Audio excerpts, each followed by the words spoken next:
প্রিয় দর্শক, হাঙ্গেরি ইউরোপের একটি সেনজেনভুক্ত রাষ্ট্র।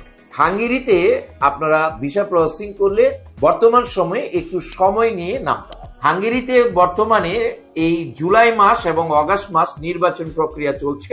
এই নির্বাচন প্রক্রিয়া কিছুদিনের মধ্যে ইনশাল্লাহ শেষ হয়ে যাবে এবং যে ওয়ার্ক পারমিট গুলোর জন্য আমরা অপেক্ষায় প্রহর গুনছি, এই ওয়ার্ক পারমিট গুলো এই অগাস্ট মাসের 20 থেকে 30 তারিখের মধ্যে ইনশাল্লাহ আমরা হাতে পেয়ে যাব। হাঙ্গেরিতে বর্তমানে যারা ওয়ার্ক পারমিট পাবেন তারা নিশ্চিতভাবে ভিসা লাভ করতে পারবেন। এছাড়াও হাঙ্গেরির দূতাবাসে জমা দেওয়ার জন্য আপনাদের নেটওয়ার্কের মাধ্যমে যোগাযোগ করে বিভিন্ন রকম অতিরিক্ত টাকা পয়সা দিয়ে হাঙ্গেরির শিডিউল নিতে হবে। আমরা বর্তমানে যে কোম্পানি থেকে পারমিট পাচ্ছি, এই কোম্পানির পারমিট গুলো দেওয়ার সময় কোম্পানি আমাদেরকে দূতাবাসের শিডিউল সহ পাঠিয়ে দিবে। এজন্য আপনাদের শিডিউল নেওয়ার জন্য অতিরিক্ত কোনো টাকা পয়সা খরচ করতে হবে না।